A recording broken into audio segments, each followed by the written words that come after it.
Study IQ IAS, अब तैयारी हुई affordable. Hello guys, welcome to Study IQ. So we'll move to the next chapter today, chapter number 16. Again, before moving forward, you will get the access to Crux as well as PPT on this Telegram channel of ours. So you do subscribe to this channel, and अगर आपको कोई personal doubt रहेगा, since these are the recorded lecture, then do subscribe to the Instagram channel and ask me your doubts directly over there. तो let's move forward. अब ज़्यादा time जो इसके ऊपर वेस्ट नहीं करेंगे। चैप्टर नंबर 6 जो है वो economical and social life of Mughals के बारे में इंफॉर्मेशन देता है। We have already seen this approach of studying history कि कोई भी एक ईरा होता है उसमें सबसे ज़्यादा इंपॉर्टेंट आपको चीज़ होती है political, social, economical and cultural aspect. Chapter number 14 and chapter number 15 में we have already covered political aspect of the Mughals. हमने मुगल के जितने भी किंग थे उनकी पॉलिसीज देखी थी except Aurangzeb. Aurangzeb will come in chapter number 17 and chapter number 18, but at least up to Shahjahan हमने policies of the Mughal empire elaborately cover कर ली है। तो now we are going to move to the social as well as economical conditions of the Mughal. Now talking of social and economical conditions of Mughal, Mughals ने bye and large 1707 तक पूरा का पूरा India capture कर ही लिया था। And this is the rough political map जो मुगलों के अंडर था। सबसे पहले जो है basically we can clearly see 1530, 1605, 1707 तक जो मुगल एम्पायर का जो एक्सपेंशन हुआ that is already been explained in the map. Babur was responsible for capturing Delhi से लेके बंगाल वाला area, and on this area Akbar laid the foundation of the entire Mughal empire. Akbar was the person who was responsible for capturing up to Vindhyan ranges land. and Akbar के बाद फिर Jahangir and Shahjahan के time पे Ahmednagar, Berar, Bidar and after Khandesh वाला area है मुगलों ने capture कर लिया था। And thereafter by the time of Aurangzeb south India that is land up to Kaveri river जो है that was also captured by Mughals. तो when we talk about economical and social conditions of the Mughal, so we will basically talk about economical and social condition of entire India. and ये economical social condition के बारे में elaborate information can be derived not only from the Mughal sources but also from the foreign travelers which came into India during this period of time. तो NCERT ने यही सारे reference जो हम लोगों को दे के रखे हैं। So let's go to the social condition first and thereafter we'll move to the economical condition. तो talking of social condition, जो living pattern of village life जो है उसके बारे में सबसे पहले बात इन्होंने की है। Now talking of village life, obviously this people were by and large austere और this people were by and large poor people. And फिर मेजॉरिटी ऑफ द अकाउंट्स हम लोगों को यही चीज़ जो है पता चली है। तो फॉरेन ट्रैवलर जो है उनका तो वही कहना था कि social economical condition of the poor people was not good और social economical condition of the village folk was not good. Condition of the village class की अगर बात करें देन ऑब्वियसली फिर wealth and prosperity of the India जो है वो सिर्फ और सिर्फ जो है अपर क्लासेस के लिए ही थी। बट रूलिंग क्लासेस जो है बेसिकली जो लोअर क्लासेस है that is basically you can say that poor people और ऑर्डिनरी विलेज फॉक, उनकी लाइफ जो है हमेशा ऑर्डिनरी ही रही है। तो अच्छी lifestyle for the ruling class वो तो हम लोगों को पहले से ही पता था। That is how India basically develop. As such कोई मिडिल क्लास हम लोगों को इंडिया में नहीं दिखाई देता है। छोटा मोटा मिडिल क्लास जो है अर्बन बेस में हमको दिखाई दिया है, but by and large India में मिडिल क्लास नहीं दिखाई देता है। तो एक तो बहुत ही ज़्यादा अमीर हो आप या फिर बहुत ही ज़्यादा आप गरीब हो। That has been a condition of India in ancient as well as medieval period of time. And foreign travellers का भी वही कहना है। Even Babar in his book Tuzuk ए बाबरी उसमें उसने यही लिखा हुआ है कि जो बेसिकली ऑर्डिनरी पीपल है इंडिया में they always go about naked accept लंगोट। तो लंगोट जो है बेसिकली इंडिया में सबको पता होता है क्या है। तो इंडिया के जो ऑर्डिनरी लोग हैं वो सिर्फ लंगोट में रहते हैं and apart from that they are not wearing any kind of the cloth. तो ये जो पेन्यूरी है या फिर जो गरीबी है इंडिया की वो इवन बाबर ने अपने तुजुक बाबरी का जो बुक है उसमें लिख के रखा है। And Ralph Finch again European traveller जो है उनका भी वही कहना है कि people by and large used to go around naked and फिर सिर्फ लंगोट जैसा जो कपड़ा है दैट इज अंडर गारमेंट जो है वही बेसिकली पहन के घूमते थे।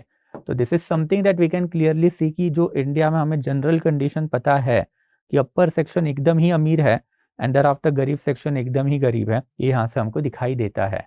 व्यूज ऑन क्लोथ जो एज आई टोल्ड यू कि यहाँ पे बेसिकली व्यूज ऑन क्लोथ में सबसे ज़्यादा जो है इन्होंने जो लंगोट है उसी के बारे में बात करके रखी है। But apart from that quilted gown of cotton and there after quilted caps की भी इन्होंने बात की है। क्विल्टेड क्लोथ जो होता है वो बेसिकली दो क्लोथ लो आप एंड देयर आफ्टर उसको सिल दो। तो अगर आपने उसको स्टिच कर लिया या फिर दो क्लोथ का आप मिलकर अपने कोई तो जाड़ा कपड़ा बनाया उसको आप क्विल्टेड क्लोथ बोलोगे। तो विंटर के टाइम पे इंडिया में क्विल्टेड क्लोथ जो है वो ज़्यादा चलते थे। देयर आफ्टर फुटवेयर जो है उसकी इंफॉर्मेशन फॉरेन ट्रैवलर्स ने हमको ज़्यादा नहीं दी है। फुटवेयर ज़्यादा ऑर्डिनरी यूज़ में नहीं थे and majority of the Indians use to go bare footed without using shoes और without basically having any access to the shoes basically we can say. Furniture भी बेयर मिनिमम ही होता था, bamboo के mat and चारपाई, ये वाली जो चीज़ें हैं वो फॉरेन ट्रैवलर्स ने मेंशन करके रखी है कि bare minimum utensil, thereafter one cot that is charpai and thereafter bamboo mat. This was the ordinary we can say furniture that was available in the household in India. And food culture की अगर बात करें तो majority of the European traveler जो है उन्होंने खिचड़ी की बात जो है करके रखी है कि ordinary Indians जो है North India as well as South India में they were basically खिचड़ी खाते थे। तो ये खिचड़ी की जो इन्फॉर्मेशन है उन्होंने दे के रखी है। एंड फर्दर बेसिकली उन्होंने ये भी कहा है कि बंगाल में फिर खिचड़ी के साथ साथ fish and there after meat जो है वो peninsula as well as in North India जो है कंज्यूम किया जाता था। तो खिचड़ी के साथ मीट अगर आप नॉर्थ साउथ इंडिया में हो एंड कोस्टल एरिया बंगाल वाला एरिया है वहाँ पे खिचड़ी के साथ साथ जो है basically meat consumption fish consumption है वो चलता था। देयर आफ्टर फिर बार्टर सिस्टम जो है वही विलेज लेवल पे अभी भी कॉमन थी। मुगलों के पास पे अपने टकसाल थे, मुगलों ने अपनी करेंसी सिस्टम जो है वो भी निकाल के रखी थी। तो बेसिकली अशरफी या फिर मुहर, देयर आफ्टर फिर रुपया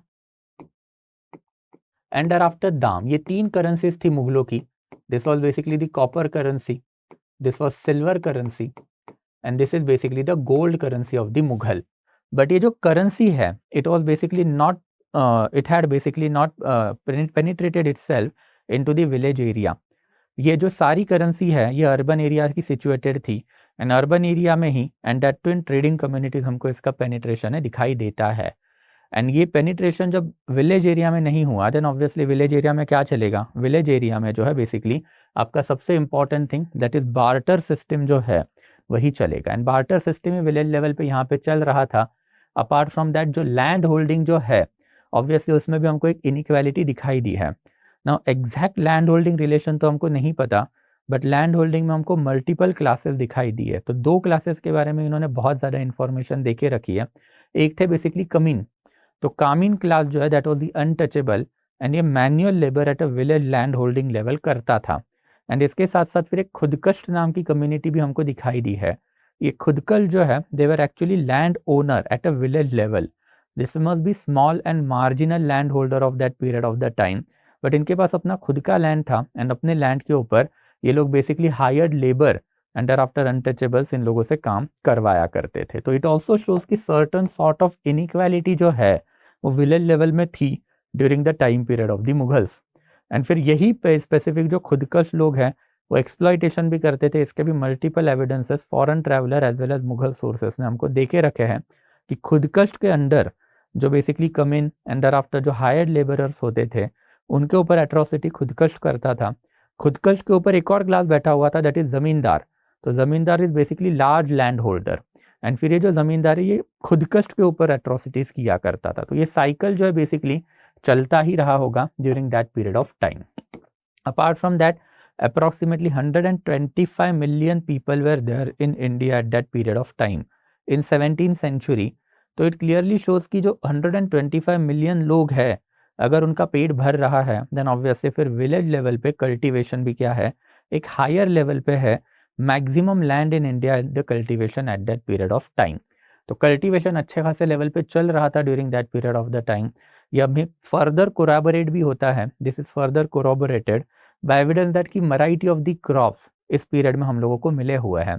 and even foreign traveller foreign rulers अब जो इंडिया में आ चुके हैं, पोर्तुगीज हो सकता है, डच हो सकता है, ब्रिटिशर्स हो सकते हैं, उन्होंने मल्टीपल कमोडिटीज इंडिया में इंट्रोड्यूस भी करवा के रखी थी। For example tobacco, thereafter maize, there after फिर potato and there after red chillies. ये जो इंपॉर्टेंट कमोडिटीज जो है ये सारी कमोडिटीज इंडिया में पोर्तुगीज लोगों ने इंट्रोड्यूस करके रखी है एंड पोर्तुगीज लोगों के थ्रू ही ये कमोडिटीज पूरे के पूरे इंडिया में फैली।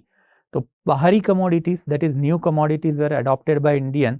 अगर आज भी आप देखोगे तो लाल मिर्च एंड आफ्टर पोटैटो के बिना हार्डली ही इंडिया के कोई भी घर में खाना बनता होगा। तो बाहरी कमोडिटीज भी इंडिया में आई एंड इसके साथ साथ कुछ नई कमोडिटीज जो है इंडिया में इंट्रोड्यूस भी करने के बाद उसको एडॉप्शन भी मिला। तो ये दोनों चीज़ें apart from 125 million rough population. अब ये असर्टन कैसे किया गया है, तो हिस्टोरियंस ने किया हुआ है via assessing the Mughal record. तो ये जो बेसिकली डाटा है उससे वही पता चलता है कि एक इलेबोरेट लेवल पे इंडिया में कल्टीवेशन ऑफ द लैंड जो उस टाइम पे चलता था, and since land was cultivated, land based inequality है वो भी इंडिया में धीरे धीरे आने लगी थी, जिसमें खुद कष्ट हो सकते हैं, कमीन हो सकते हैं, एंड लोकल लेवल के ज़मींदार हो सकते हैं। ऐसी मल्टीपल कैटेगरीज विलेज एरिया में हमको दिखाई देती है। देयर आफ्टर फिर मुगल उन्होंने खुद भी कुछ कुछ एफर्ट जो है वो कल्टीवेशन के लिए लिए थे, एंड ये कल्टीवेशन वाले एफर्ट पहले वाले ही थे, जैसे सोनधर तक का भी लोन देना, thereafter separate department of agriculture maintain रखना, कनाल फैसिलिटीज़ प्रोवाइड करना, टैंक इरिगेशन प्रोवाइड करना, ऐसे सारे काम जो है वो मुगलों ने भी करके रखे थे। देयर आफ्टर फिर राइट्स ऑफ पीजन की अगर बात करें तो पीजन जो है उनको कोई जनरल राइट्स नहीं हुआ करते होते, एक जनरल थंब रूल हुआ करता था eight that period of time कि जो बंदा लैंड टिल कर रहा है वही बंदा जो है बेसिकली लैंड का ओनर है, and that person could sell, mortgage और ट्रांसफर द ओनरशिप, बट इसके लिए कोई डॉक्यूमेंट नहीं हुआ करता था। तो आजू बाजू की जो कम्युनिटी है उसकी बस परमिशन लगती थी, विलेज कम्युनिटी की परमिशन लगती थी। अगर विलेज कम्युनिटी की परमिशन है then that person could sell, mortgage और transfer the ownership of his property, but as such कोई डॉक्यूमेंट जो है लैंड राइट का वो पीजन को नहीं दिया जाता था। देयरआफ्टर फिर पीजन के ऊपर एक हैवी डिमांड ऑफ टैक्सेशन जो है वो पड़ता था। हमने देखा था कि from the time period of Akbar onward जो एक हैवी डिमांड ऑफ टैक्सेशन है उसको कम करने की कोशिश भी की थी, बट एक्चुअल में अगर हम लोग देखें ग्राउंड लेवल पे जो करप्शन था, देयरआफ्टर आर्बिट्ररी पावर जो अमीर लोगों को देके रखे थे, that is revenue official at district level, तो उसकी वजह से हुआ क्या, जो एक्चुअल में 33% of the land revenue demand है वो 40 to 60% के ऊपर चली जाती थी, and that's why there was very few food produce that was available with the peasant that he could invest and increase his wealth. तो पीजन के पास हमेशा उतना ही फूड प्रोड्यूस छोड़ा जाता था which was sufficient to feed his own stomach and that of his family. तो basically high demand of the state था, इसी की वजह से तो लेटर ऑन अग्रेरियन क्राइसिस भी आया। तो अग्रेरियन क्राइसिस जो है it was one of the result of the Mughals economical policy we can say, और मुगल अग्रेरियन पॉलिसी, जिसके वजह से बड़ा क्राइसिस इंडिया में लेटर ऑन आया, and that become one of the reason for the fall of the entire Mughal empire. तो उसके ऊपर भी लेटर ऑन बात करेंगे। देयर आफ्टर फिर salary of the labour class जो है उसका भी डाटा दे के रखा है, एंड फिर सैलरी जो है लेबर क्लास की, तो obviously it was never more than 3 month. तो किन किन लोगों को 2 रुपीज़ मिलते थे एंड फिर किन किन लोगों को 3 रुपीज़ पर मंथ मिलते थे। And historians by and large concluded कि जो एक्चुअल में 2 रुपया पर मंथ है it was sufficient to feed a family of 4 people. तो अगर 4 लोगों की फैमिली है तो मंथली 2 रुपया जो है वो सफिशिएंट रहेगा। And that's why you can clearly see कि in that period of the time जो मेजॉरिटी ऑफ इंडियन की जो सैलरी थी वो 2 से 3 रुपया ही हुआ करती थी, एंड उसमें से 2 रुपये अगर बेयर मिनिमम सब्सिस्टेंस लाइफस्टाइल में चले गए तो बंदे के पास ज़्यादा इन्वेस्टमेंट के लिए पैसा बचता नहीं था, एंड दैट्स व्हाई फिर लाइफस्टाइल जो है वो ordinary as well as stagnant थी, कोई ज़्यादा बड़ी जो है वो नहीं हुआ करती थी of this people. Thereafter ruling classes, तो विलेज क्लासेस हमने देख लिए, अब रूलिंग क्लासेस की बात करते हैं। Now talking of ruling classes, इसमें बस कुछ एक्स्ट्रा फैक्चुअल डाटा थोड़ा सा याद रखना। नाउ रूलिंग क्लासेस जो है मुगलों के लिए it was basically divided into multiple category. एक थे टर्क्स खुद, thereafter Uzbek were also there, तो Turks and there after Uzbeks. Thereafter जो दूसरे जो है important category that was basically Persian, Persian के अंडर आते थे basically Turani and there after Irani group.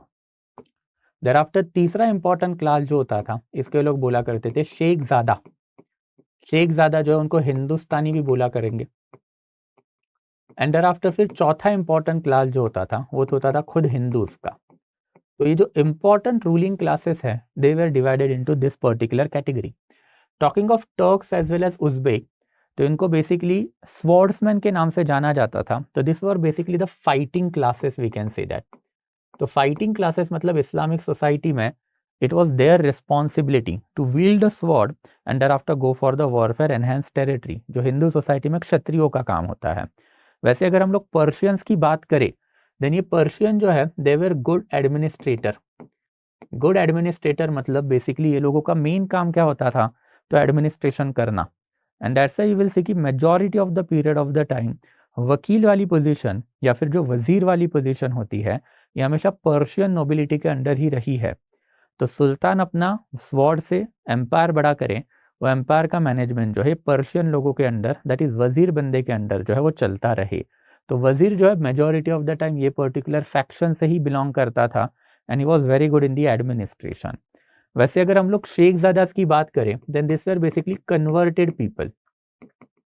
तो एक कन्वर्टेड पीपल थे इस्लामिक रिलीजन में, एंड फिर ये जो कन्वर्टेड लोग जो थे उनको शेखजादा नाम दिया जाता था।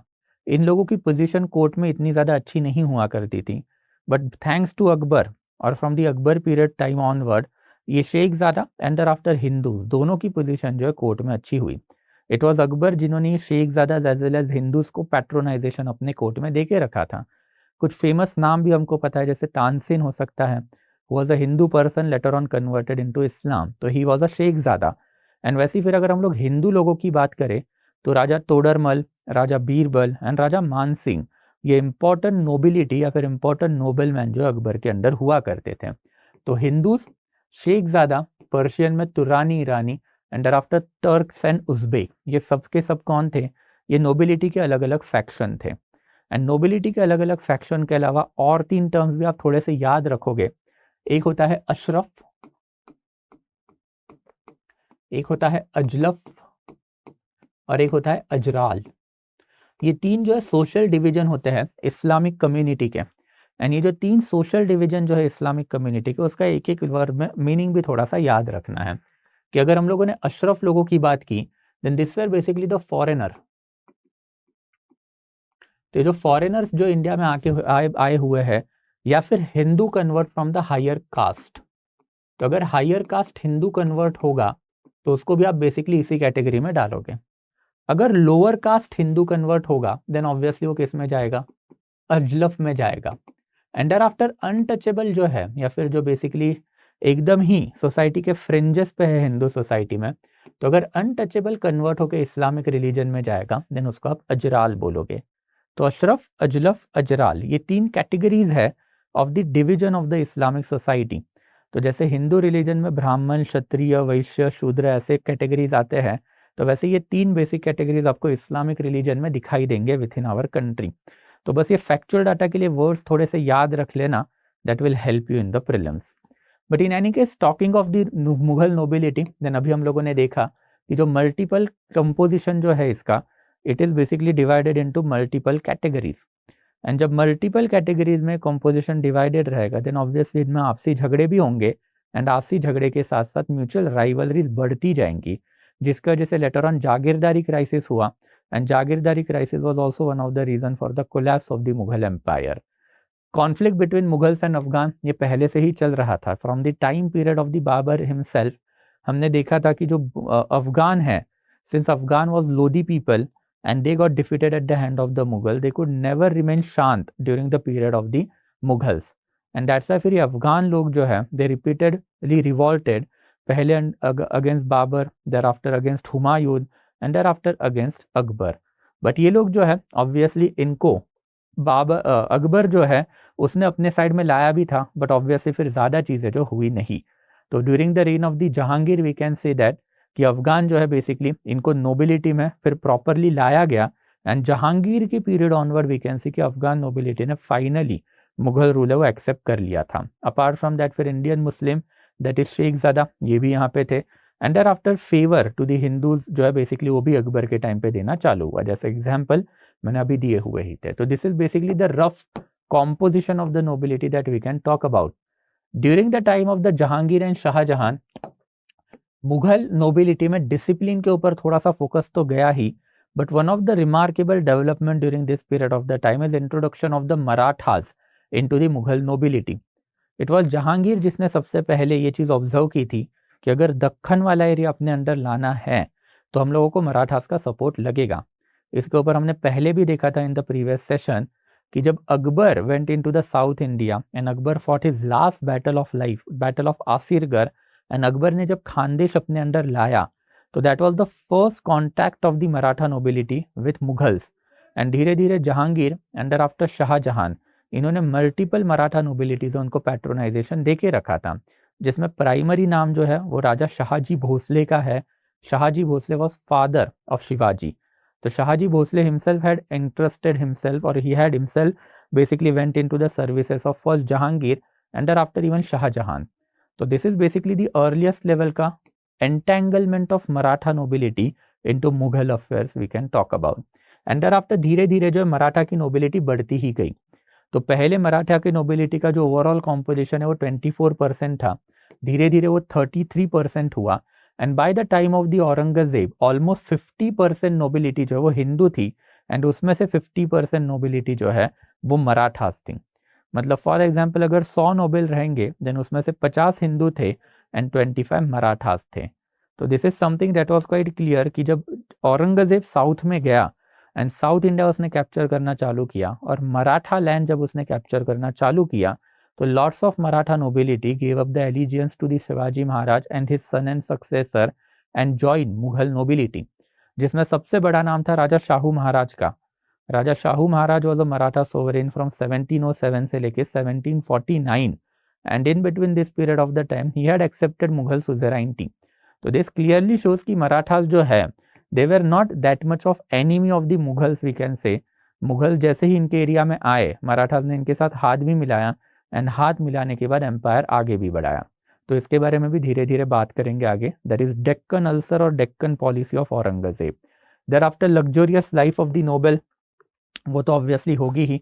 हर एक नोबेल जो है उसके पास मल्टीपल सर्वेंट होते थे, हर एक नोबेल का अपना एक हारेम होता था एंड आफ्टर फिर लैविश बंगलोज हुआ करते थे. ये सारी चीज़ें जो है कंटेम्प्रेरी फॉरेन ट्रैवलर्स ने मेंशन करके रखी हुई है.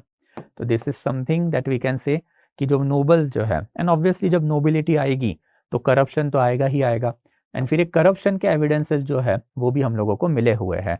धीरे धीरे नोबिलिटी में करप्शन बहुत ज़्यादा बढ़ा.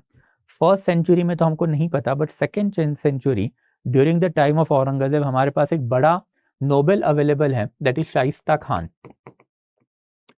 शाइस्ता खान को 1660 में शिवाजी को कैप्चर करने के लिए पूना में भेजा गया था but he failed and after he became failure then उसका जो है बेसिकली एक पनिशमेंट ट्रांसफर हुआ दैट वाज इन बंगाल वाला एरिया जो हमेशा से रिबेलियस एरिया माना जाता है. But Shaista Khan went into Bengal and Bengal में जाने के बाद धीरे धीरे उसने बंगाल में अपनी ट्रेड मोनोपोली जो है वो एस्टेब्लिश की. एंड ये क्यों एस्टेब्लिश की? बिकॉज बंगाल में आपको 3 चीज़ें दिखाई देती है. सबसे पहले बंगाल में आपको कॉटन दिखाई देगा, देयर आफ्टर बंगाल में आपको इंडिगो दिखाई देगा एंड जूट भी दिखाई देगा एंड देयर आफ्टर बंगाल में ही आपको जो है बेसिकली सॉल्ट पीटर भी दिखाई देगा. तो सॉल्ट पीटर जो उसको लोकल लैंग्वेज में मिर्ची कूड़ भी बोला जाता है. तो सॉल्ट पीटर से आपका गन पाउडर बनता है. Indigo is famous for dyeing. अगर आपका कपड़ा है देन ऑब्वियसली कपड़े को आपको कलर करना पड़ेगा एंड कलर के लिए फिर बेसिक कलर होते हैं ब्लैक, ग्रीन एंड ब्लू. ये तीनों बेसिक कलर माने जाते हैं. तो इसमें बेसिकली ब्लू कलर जो है वो इंडिगो से निकलता है. That's why Indigo is always important for the European traveller. And cotton, obviously cotton क्यों इम्पॉर्टेंट है?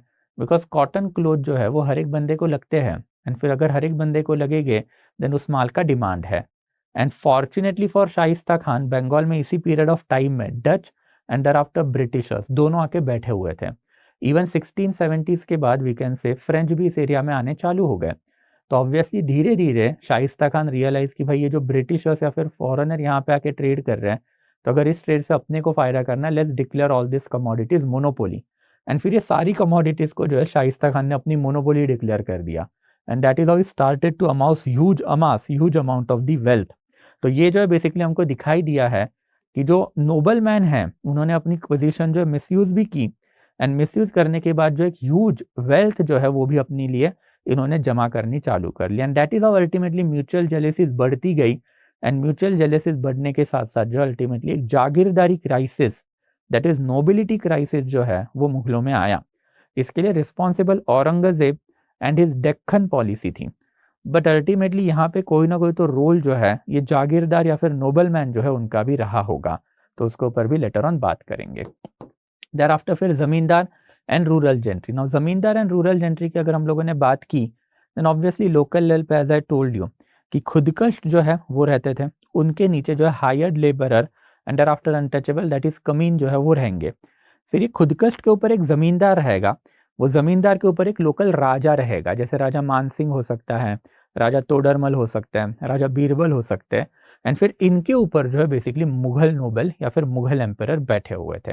एंड यही हायरार्की यहाँ पे देके रखी है कि old as well as new type of the land ownership जो है वो चलती थी। And as I told you कि ओनरशिप ऑफ राइट जो है बेसिकली क्या है, देन ऑब्वियसली जो बंदा लैंड कल्टीवेट कर रहा है वो ऑटोमेटिकली ओनर रिकॉग्नाइज किया जाता था।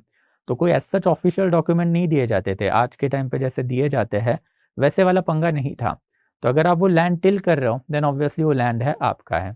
एंड दैट्स वाई फिर जब आपके पास कोई ऑफिशियल डॉक्यूमेंट नहीं होगा तो वो आपके लिए प्रॉब्लमेटिक रहेगा। लेटर ऑन ब्रिटिशर्स ने यही सिस्टम को एक्सप्लॉइट कर लिया। ब्रिटिशर्स ने जब अपनी परमानेंट सेटलमेंट लेटर ऑन बनाई तो उन्होंने ओवरनाइटली डिक्लेयर कर लिया कि भाई ये जो पीजेंट है, टिलर ऑफ द लैंड, उनके पास कोई लैंड ओनरशिप का राइट नहीं है, हम वो राइट ऑफ जमींदार को दे रहे हैं।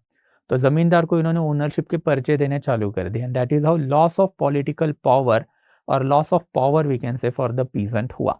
बट उसके एविडेंसेस हमको यही से दिखाई देते हैं कि जनरल रूल वाज देयर कि जो टिलर है he is the owner of the land, he can sell the land, he can buy the land, he can transfer the ownership of the land. बस उसको लोकल पंचायत या फिर community जो उसकी permission लेनी पड़ेगी। देयर आफ्टर जो जमींदारी है वो हम लोगों को यहाँ पे दिखाई देती है कि as far as zamindar are concern then obviously they were recognized by the state. State ही ये लैंड ग्रांट देता था एंड लैंड ग्रांट देके जमींदारों को नीचे लेवल पे भेज देता था। तो जमींदार जो है उनके पास हेरिडिटरी लेवल पे रेवेन्यू कलेक्शन के राइट जो है लोकल लेवल पे हुआ करते थे। तो अगर हम लोग खुदकश्त की बात करें, उसके पास कोई एसेट रिकॉग्निशन नहीं था, बट उसके ऊपर बैठा हुआ जमींदार है उसके ऊपर रिकॉग्निशन था, बिकॉज स्टेट ने उसको एक बेसिकली क्या दिया, रॉयल ऑर्डर दिया कि भाई आपका लैंड ग्रांट है, वहाँ पे जाइए, ये ज़मीन आपकी है एंड ये ज़मीन आपकी है, तो उसके साथ साथ क्या है, यहाँ पे आपको लैंड रेवेन्यू कलेक्ट करने का राइट जो है वो भी है। And thus we can say कि सोसाइटी जो है वो हायरार्कियल इन नेचर थी। लो से लेके हायर लेवल तक मल्टीपल कैटेगरीज हम लोगों को यहाँ पे दिखाई देती है। एंड फिर यही मल्टीपल कैटेगरीज की वजह से वी कैन से कि hierarchical nature of the society जो है यहाँ पे चल रही थी। देयर आफ्टर लोकल लेवल पे अगर हम लोग बात करें तो जमींदार जो है they had a close contact with the people who were living on their land.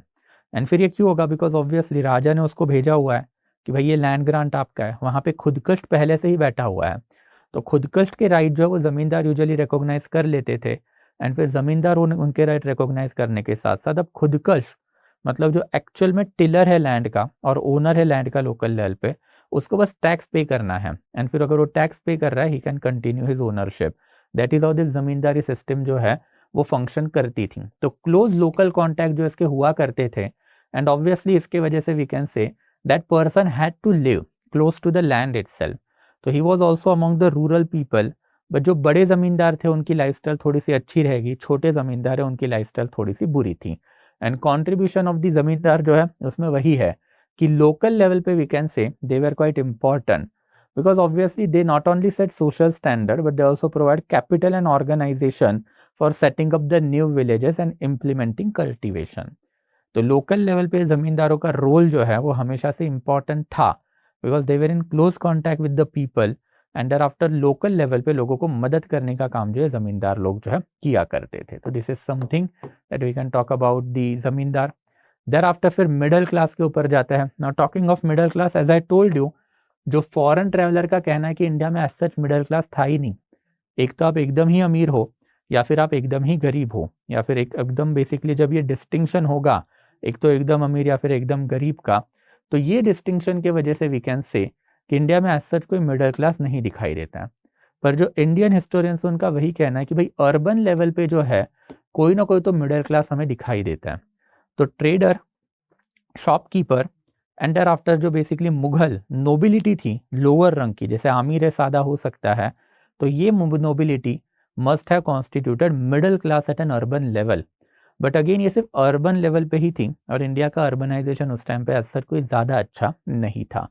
तो मदद ए माल के ग्रांटीज हो सकते हैं। मदद ए माल जो है वो रिलीजियस लोगों को ग्रांट दिए जाते थे एंड ऑब्वियसली जब रिलीजियस लोगों को ये ग्रांट दिए जाएंगे तो लोकल लेवल पे यू कैन क्लियरली सी कि multiple basically we can say that कि ये जो मिडिल क्लास वाले जो सेक्शन जो है वो बनने चालू हुए होंगे। तो मदद ए माल ग्रांट जो है बेसिकली वो भी हमको यहाँ पे दिखाई देता है।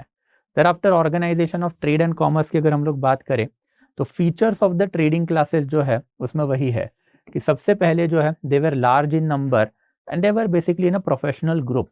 इनके काफ़ी अच्छे खासे नेटवर्क जो है हम लोगों को इंडिया में मिले हुए हैं, और वो नेटवर्क रहेंगे भी, बिकॉज अभी हम लोगों ने एंशियंट पीरियड से देखा हुआ है कि इंडिया में ऑर्गेनाइज ट्रेड तो वैदिक पीरियड से ही चालू हुआ था। इट वॉज वैदिक पीरियड ऑफ द टाइम जब हमको सबसे पहले एविडेंस मिलते हैं। किसके एविडेंसेस मिलते हैं? तो गिल्ड सिस्टम के, श्रेणी सिस्टम के। तो गिल्ड सिस्टम या फिर श्रेणी सिस्टम जहाँ पे रहेगी, वहाँ पे ऑब्वियसली फिर इलेबोरेट लेवल का एक ऑर्गेनाइज ट्रेड नेटवर्क है चला था। वैसे हम लोगों ने सुल्तानों के टाइम पे भी देखा था कि ऑर्गेनाइज ट्रेड में Banjara community was quite important, कि कोई भी एक एरिया में अगर माल प्रोड्यूस हो रहा है उसको दूसरे एरिया में पहुंचाना है तो बंजाराज वेयर प्रेजेंट। एंड बंजारा मतलब ऑब्वियसली फिर जो मर्चेंट गिल्ड हुआ करती थी, जिनको एक टाइम पे सार्थवाहा के नाम से जाना जाता था, तो ये काफ़ी सिग्निफिकेंट थी for the transportation of the commodities. And NCERT ने हमको एक रफ इन्फॉर्मेशन भी दी है कि कौन सी कमोडिटीज़ इंडिया में ट्रांसफ़र होती थी। तो एक बंगाल वाला एरिया एंड देयर आफ्टर एक कोरोमंडल वाला एरिया। बंगाल वाला एरिया जो शुगर एंड राइस के लिए फेमस था, कोरोमंडल वाला जो एरिया है वो टेक्सटाइल के लिए एंड सिल्क, जिसको पटोला भी बोला करते थे। एंड देयर आफ्टर फिर बुरहानपुर एंड आगरा जो है ये बेसिकली नॉडल पॉइंट जो हुआ करते थे। तो मुगलों के टाइम पे अगर हम लोग ट्रेड रूट अगर देखें तो थोड़े से शिफ्ट हुए थे, ये भी हमको दिखाई देता है। तो जो एंशियंट उत्तर पथ है वो अभी भी कंटिन्यू है। रफली तक्षशिला मतलब अब बेसिकली उसको पेशावर में आप स्ट्रेच कर लो, तो पेशावर से लेके ढाका तक ये वाला ट्रेड रूट जो है चल रहा था। बस अब इसमें जो है बेसिकली कन्नौज सेंटर नहीं था, the power centre was Agra. And फिर आगरा से एक साउथर्न रूट निकलता था जो उज्जैन में नहीं जा रहा है, बुरहानपुर में जा रहा है। बुरहानपुर कहाँ पर है? तो खानदेश में है। मैंने मैप में आपको कल या परसों वाले लेक्चर में दिखाया भी था। तो ये जो नए ट्रेड रूट जो है अब वो भी बनने यहाँ पे चालू हुए हैं। तो ये नए ट्रेड रूट देर आफ्टर फिर inter regional, intra regional trade, thereafter फिर we can even talk about mercantile organisation. ये सारी चीज़ें इवन मीडिएवल पीरियड में मुगलों के टाइम पे अवेलेबल थी। एंड देर आफ्टर हम लोगों को गुमास्ताज एंड दलाल का नाम भी दिखाई देता है। ये गुमास्ताज एंड दलाल भी हम लोगों ने पहले देखे थे कि gumashtas and dalal during the time period of the Alauddin Khilji भी थे। एंड अलाउद्दीन खिलजी के टाइम पे इनके ऊपर कड़ी कार्रवाई या फिर बेसिकली इन लोगों को ख़त्म करने का एक बेसिकली प्लॉय जो है वो भी स्टेट ने किया हुआ था। तो ये वाले जो कमीशन एजेंट, मुनाफाखोर लोग जो होते हैं ये भी आपको दिखाई देंगे। तो इट क्लियरली शोज कि एक ऑर्गेनाइज लेवल का ट्रेड जो है वो इंडिया में उस टाइम पे चल रहा था। हुंडी सिस्टम जो एंशिएंट इंडिया में भी चल रही थी, मीडियल इंडिया में भी बाय एंड लार्ज चली। एंड हुंडी सिस्टम वही है कि से फॉर एग्जाम्पल आपको आगरा से निकलना है और आपको जाना है दौलताबाद में, दैट इज देवगिर में, औरंगाबाद या फिर संभाजी नगर में। तो यहाँ से अगर आपको आगरा से निकल के देवगिर में जाना है with a cash of 1 lakh rupee, तो obviously it is a risky proposition. Medieval India चल रहा है एंड फिर कोई स्टेट की सिक्योरिटी एज सच तो अवेलेबल नहीं थी। एंड फिर ये डिस्टेंस भी दूर था, तो आपको आने के लिए भी ऑलमोस्ट 25 से 27 दिन लगते थे in between this two particular cities. तो अगर आपको आना है तो 25 से 27 दिन के लिए आप 1 लाख रुपया कैरी करके चल रहे हो। रास्ते में बैंडिट है, रास्ते में बेसिकली चोर उचक्के होते हैं, तो उनसे कौन बचाएगा आपको? तो दैट्स ये हुंडी सिस्टम। हुंडी के लिए मर्चेंट ऑर्गेनाइजेशंस होते थे, मर्चेंट गिल्ड होते थे, वही बेसिकली हुंडी सिस्टम ऑर्गेनाइज करके रखते थे। तो एक मर्चेंट गिल्ड को आप पकड़ो, उनको बेसिकली दिल्ली में पकड़ो, आगरा वाले एरिया में, वहाँ पे उनको 1 लाख रुपए दो, इन रिटर्न उनसे रिसीट ले लो। वो रिसीट पे आपका नाम, पता वगैरह एक्स्ट्रा डिटेल लिखे होंगे। बस वो रिसीट अब आपको जेब में डालनी है। आपको दौलताबाद में आना है और दौलताबाद में वो जो बेसिकली मर्चेंट ऑर्गेनाइजेशन का ऑफिस है वहाँ पे जाके आपको वो रिसीट देनी है। फिर ये वाला मर्चेंट ऑर्गेनाइजेशन जो दौलताबाद में है वो आपको आपके 1 लाख रुपए दे देगा। So it is just like a check system. तो जैसे आज के टाइम पे चेक चलता है कि रादर देन कैरिंग 1 करोड़ रुपया, आप 1 करोड़ रुपए का एक चेक ही लेके चलो। स्टेट बैंक ऑफ इंडिया के दिल्ली वाले ब्रांच से आपने 1 करोड़ रुपए का चेक ले लिया, आप आ गए कहाँ पे? देन ऑब्वियसली दौलताबाद में, वहाँ पे स्टेट बैंक ऑफ इंडिया में गए, आपने 1 करोड़ का चेक दिया, 1 करोड़ आपके लिए, एंड आफ्टर आप घर चले गए। तो this is something that we can say कि जो बेसिकली ये है दैट इज हुंडी सिस्टम जो है वो चला करती थी। एंड दैट्स फिर हुंडी सिस्टम जहाँ पे है वहाँ पे ऑब्वियसली फिर मर्चेंट सिस्टम भी रहेगी। मर्चेंट के हाउसेज जो है वो भी काफ़ी अच्छे रहेंगे। एंड फिर इतना इलेबोरेट लेवल का अगर ट्रेड रहेगा तो सेफ्टी एंड सिक्योरिटी जो है उसका भी एक बेसिकली इलेबोरेट वर्जन हमको दिखाई देता है। तो रास्ते by and large Mughal period of time में सेफ थे। ये सेफ क्यों थे? बिकॉज पहले ही सुल्तान लोगों ने मियोज हो सकता है, मेवातीज हो सकता है, बैंडिट हो सकते हैं, खूखार हो सकते हैं, इन सबको ख़त्म करके रखा था। एंड ऐसा जब मुगल आए तो मुगलों की भी सिक्योरिटी काफ़ी अच्छी थी। मुगलों की आर्म ऑर्गेनाइजेशन जो हमने कल ही देखा था, तो इलेबोरेट लेवल का आर्म्ड इंफ्रास्ट्रक्चर मुगलों ने क्रिएट करके रखा था। And that's why we can say that state security was quite good.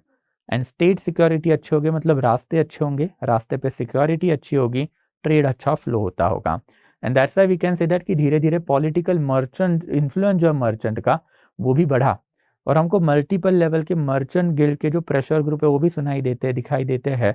एक इंस्टेंस तो यहाँ पे एनसीईआरटी ने दिया हुआ है कि और ये जो है अहमदाबाद के अराउंड का एक मर्चेंट गिल्ड था, उन्होंने अपनी मांगे स्टेट के सामने रखी और वो मंगवाने के लिए स्ट्राइक भी करके रखी थी। तो ऐसे मल्टीपल इंस्टेंस जो है वो भी हमको दिखाई देते हैं। एंड फिर इतना ज़्यादा लेवल पे जो ट्रेड है वो एक्सपैंड क्यों हुआ, देन उसके भी कुछ रीज़न है। For the first time we can talk कि एक पैन इंडियन एम्पायर अब इंडिया में वापस आया।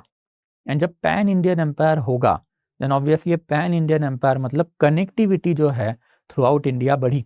एंड कनेक्टिविटी के साथ साथ जो है second important aspect we can say कि मुगलों की यूनिफॉर्म टैक्सेशन सिस्टम कि दिल्ली से लेके कावेरी रिवर तक जितने भी एरियाज थे उसमें बस एक ही टाइप का टैक्स आपको देना है, तो कमोडिटी की वैल्यू कम हो गई एंड ऐसा कमोडिटी को बेचने का रेट जो है वो चालू हुआ। एंड देयर आफ्टर तीसरा important aspect we can talk about is the minting system of the Mughal जो है बेसिकली उन्होंने हाई क्वालिटी कॉइन जो इंडिया में वापस से इंट्रोड्यूस करवा के रखे थे, which had perhaps lost it shine from the time period of the Gupta onward. Gupta onward हम लोगों को इंडिया में कॉइनेज सिस्टम के डिक्लाइन के ही एविडेंसेस दिखाई दिए हैं जो अब बढ़ने चालू हुए। एंड मुगल्स के पास से ओपन मिंटिंग सिस्टम चलती थी। ओपन मिंट मतलब मिंट का मतलब होता है टकसाल, तो मुगलों ने बहुत सारे टकसाल बना के रखे थे। टकसाल मतलब जहाँ पे आपके कॉइन्स बनाए जाते हैं उसको आप टकसाल बोलोगे। हर एक टकसाल जो उसका एक बेसिकली हेड भी हुआ करता था, दरोगा ए टकसाल। यानी जो टकसाल जो है वो ओपन टकसाल हुआ करती थी। ओपन टकसाल मतलब क्या है कि अगर आपको कॉइन चाहिए तो आप मेटल लेके जाओ, आपको सोने के कॉइन चाहिए आप सोना लेके जाओ, ये टकसाल में जाओ एंड टकसाल में आप सोना सबमिट करो। सोना सबमिट करने के बाद आपको जितने कॉइन मिलेंगे वो सोने के वो आप ले लो एंड घर जाओ। तो आपने सुबह अगर सोना सबमिट कर दिया तो रात तक वो सोना पिघला के उसके कॉइन्स बनाने का काम जो है दरोगा टकसाल करेगा। एंड दैट्स व्हाई फिर वी कैन से कि जो ओपन टकसाल सिस्टम थी या फिर ओपन मिंटिंग सिस्टम थी, इसकी वजह से अर्बनाइजेशन या फिर मर्केंटाइल क्लास को काफ़ी फायदा हुआ। एंड हमने ये चीज़ पहले भी देखी थी कि बार्टर सिस्टम में आपका ट्रेड इतना नहीं चलता, बट जब आपने मिंटिंग सिस्टम लाई, ओपन मिंट बनाए, आपने 3 टाइप के कॉइन्स दिए, तो ऑब्वियसली आपका मिंट सिस्टम या फिर कॉइनेज सिस्टम काफ़ी इलेबोरेट लेवल पे फैला। एंड यही कॉइन सिस्टम की वजह से we can say later on ये जो मर्केंटाइल क्लास जो है उनका पावर बढ़ा।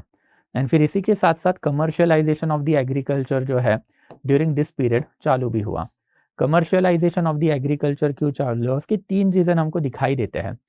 From the time period of the Tughlaq that is 14th century onward, Indians के ऊपर ये एनफोर्स की गई सिस्टम थी कि आप कमर्शियलाइजेशन के ऊपर जाओ। एंड ये system by and large India में कंटिन्यू रही बिकॉज 15, 16 एंड 17 सेंचुरी में यूरोपियन ट्रैवलर्स इंडिया में आए। एंड यूरोपियन ट्रैवलर्स के लिए इंडिगो हो सकता है, शुगर हो सकता है, ये काफ़ी इंपॉर्टेंट कमोडिटीज़ थी, रबर हो सकता है। एंड दैट्स व्हाई इंडिया में there is a shift in the towards the commercialisation. तो कमर्शियलाइजेशन ऑफ एग्रीकल्चर में पैसा ज़्यादा था and that's why we can see there is a shift also. तो कमर्शियलाइजेशन ऑफ द एग्रीकल्चर जो है वो भी इसी पीरियड में जो है बेसिकली चालू हुआ। देयर आफ्टर फिर historians view on the major town भी इन्होंने कुछ दे के रखे हैं, तो बस फैक्चुअल डाटा के लिए करके रखना कि राल्फ फिच है, उनका कहना है कि भाई आगरा फतेहपुर सिकरी जो है वो लंदन से भी बड़ा टाउन है। मॉन्सरेट का कहना है कि लाहौर जो है बेसिकली उसकी शान यूरोप या फिर एशिया के कोई भी सिटी से ज़्यादा अच्छी है। देर आफ्टर बर्नियर जो उसका भी वही कहना था कि दिल्ली जो है वो पेरिस से बड़ा शहर या फिर पेरिस के इक्विवेलेंट शहर जो है वो रहेगा। एंड देर आफ्टर फिर इंटरवेंशन ऑफ द गवर्नमेंट भी यहाँ पे हमको दिखाई देता है कि अगर टाउन बिल्डिंग की हम लोग बात करें देन गवर्नमेंट ने टाउन बिल्डिंग को इलेबोरेट लेवल पे मैनेज करके रखा था। फॉर एग्जांपल गवर्नमेंट ने आर्म्स मैन्युफैक्चरिंग के लिए टाउन खोल के रखे थे and there after shipping purpose के लिए भी टाउन खोल के रखे थे। एंड इसका एग्जाम्पल भी हमको दिखाई देता है कि during the period of Shahjahan sea going vessel जो है वो बनाने चालू हुए। एंड शाहजहां के टाइम पर हम लोगों को दिखाई देता है कि 6 शिप जो है इन्होंने बनाई। Bye the time period of Aurangzeb he had 112 mercantile ship. यानी 112 मर्केंटाइल शिप मतलब ऑब्वियसली मुगल जो है अब उनको यूरोपियन ट्रैवलर्स इंडिया में क्यों आ रहा है, यूरोपियन ट्रेडिंग कंपनीज इंडिया में क्यों आ रही है वो पता चल रहा था। And that's why they also wanted to enter into this kind of the trade. And during this period sorry even जो बेसिकली ब्रिटिशर है या फिर जो फॉरेन ट्रेडर जो है, उनको भी ये चीज़ पता चल गई कि without basically taking help of the local ruler trade ज़्यादा नहीं हो पाएगा। And that's why we can say कि जैसे ही गुजरात में मुगलों की पावर बढ़नी चालू हुई 1575 ऑनवर्ड, देन फिर वहाँ से ऑनवर्ड जो है basically we can say that कि जो later on Mughal Dutch and after Britishers India में आए, Dutch arrived in 1602, Britishers arrived in 1604। तो पहले डच एंड आफ्टर ब्रिटिशर्स से जो लेटर ऑन इंडिया में आए, तो इन लोगों को फिर इनिशियल लेवल से ही पता था कि भाई मुगलों के हेल्प के बगैर हम लोग जो है बेसिकली इंडिया में कुछ भी नहीं कर पाएंगे। And Dutch and after English जो है उनको वही पता चला कि कॉपरेशन ऑफ द मुगल लगेगा। And that's for the brief period of the time India का ट्रेड एक ट्रिमेंडस अमाउंट के ऊपर बढ़ा, जहाँ पे हमको ये दिखाई देता है कि फॉरेन ट्रैवलर जो है they allowed local ruler to take their माल to the Europe and there after sell it over there.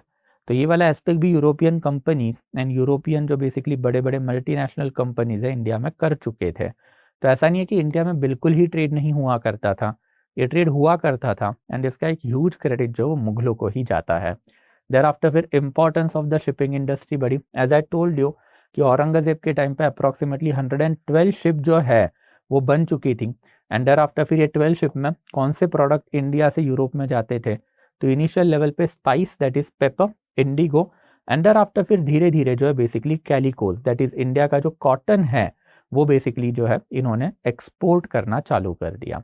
तो एक सर्टेन लेवल का ट्रेड डेवलपमेंट भी हम लोगों को यहाँ पे दिखाई देता है। बट ये ट्रेड डेवलपमेंट में एक और चीज़ हम लोग को दिखाई देती है कि India is basically a sink hole of the world currency. And sink hole of world currency मतलब इंडिया से जितना भी प्रोडक्ट बाहर जा रहा था उसके रिटर्न इंडिया में huge amount of silver and gold के कॉइन जो है वो आ रहे थे। तो जैसे एंशियंट टाइम पे रोमन्स को इंडिया से प्रॉब्लम हुआ एंड रोमन ने इंडिया के साथ का ट्रेड जो वो बैन करके रखा था, वैसे फिर मीडिएवल पीरियड ऑफ टाइम में हम लोगों को ये चीज़ दिखाई दी है कि भाई European companies and after European जो है उनको भी इंडिया के साथ प्रॉब्लम वही हुआ कि huge amount of wealth India में जा रही है rather than their own country. और उसी के एविडेंसेस जो हमको यहाँ पे दिखाई देते हैं कि सबसे पहले यूरोपियन कंपनीज को जब पता चला कि गुजरात जो है it is not sufficient for their purpose, धीरे धीरे उन्होंने कोरोमंडल को मद्रास के अराउंड अपनी फैक्ट्रीज जो है बनानी चालू कर ली। एंड जब बेसिकली इनका एक्सपोर्ट जब बढ़ा तो एक्सपोर्ट में फिर इन्होंने धीरे धीरे कमोडिटीज भी चालू कर ली, जैसे पहले सिर्फ ये पेपर एंड देयर आफ्टर फिर शुगर, देयर आफ्टर फिर इंडिगो एंड फिर कैलिको, इसी में ये लोग ट्रेड करते थे। बट धीरे धीरे अब इनको सॉल्ट पीटर भी मिल गया which I told you during the period of Shaista Khan. And इसके अलावा तो जो ill effect of money economy जो है इस वजह से इंडिया में अब करप्शन बढ़ा, जिसकी बात अभी हमने की थी कि यही करप्शन जो अल्टीमेटली मुगलों को ले डूबा। Alternative to the export of gold and silver जो है ये यूरोपियन बहुत पहले से ही ढूंढ रहे थे, बिकॉज ऑब्वियसली दे न्यू कि इंडिया में ये गोल्ड एंड सिल्वर जा रहा है, तो let's monopolise the trade. And trade monopoly अगर होती है तो फिर गोल्ड एंड सिल्वर जो हम लोगों को इंडिया में नहीं देना पड़ेगा। And this is what basically 1670 1680s के onward European policy in India was. And इसमें अल्टीमेटली ब्रिटिशर्स सक्सीड हुए in 1717 they got a golden farman that is duty free trade across Bengal. Duty free trade across Bengal मतलब monopoly उसके वजह से Britishers के हाथ में आई। And rest is then entire modern India itself, right. तो दिस इज समथिंग जो हम लोग बाद में देखेंगे भी। And after acquisition of India जो है बेसिकली इसी के वजह से इन्होंने लेटर ऑन जो है चालू कर लिया कि भाई अगर हम लोगों को इंडिया के ट्रेड का मैक्सिमम फायदा उठाना है देन इंडिया में हम लोग जो कमोडिटीज खरीद रहे हैं उसके बदले गोल्ड एंड सिल्वर हम उनको दे रहे हैं, वो हम लोग को नहीं देना है। वो क्यों दे हम लोग इंडिया को, हम लोग को देने की कोई ज़रूरत नहीं है। तो इनिशियल लेवल पे उन्होंने ट्रेड मोनोपोली करना चाहिए जो उनसे पॉसिबल नहीं हुआ। एंड धीरे धीरे फिर ट्रेड मोनोपोली पॉसिबल नहीं हुई तो उन्होंने इंडिया की टेरिटरी कैप्चर करनी चालू की ताकि इंडिया में कमोडिटी फ्री ऑफ कॉस्ट उठाए एंड यूरोप में जाके बेचे तो डबल फायदा, right. So this is something that we can see over here, and that sums up this entire session. तो जो social economical condition है of the entire Mughal period, by and large we can say it was peaceful and prosperous. Society में as such हम लोगों को कोई भी हिंदू मुस्लिम वाले प्रॉब्लम है वो ज़्यादा नज़र नहीं आते हैं।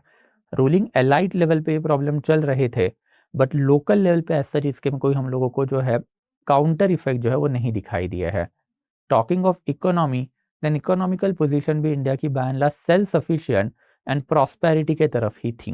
And that's why we can say कि मुगल पीरियड जो है it was a by and large peaceful period, calm period of our country.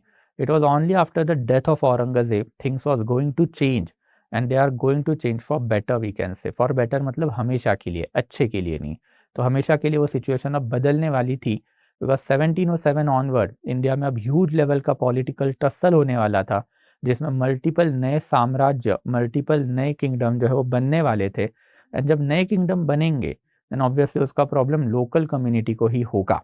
Ultimately Britishers ने इंटीग्रेशन लाया, but that was for their own benefit, जिसका लॉस इंडिया को ही हुआ।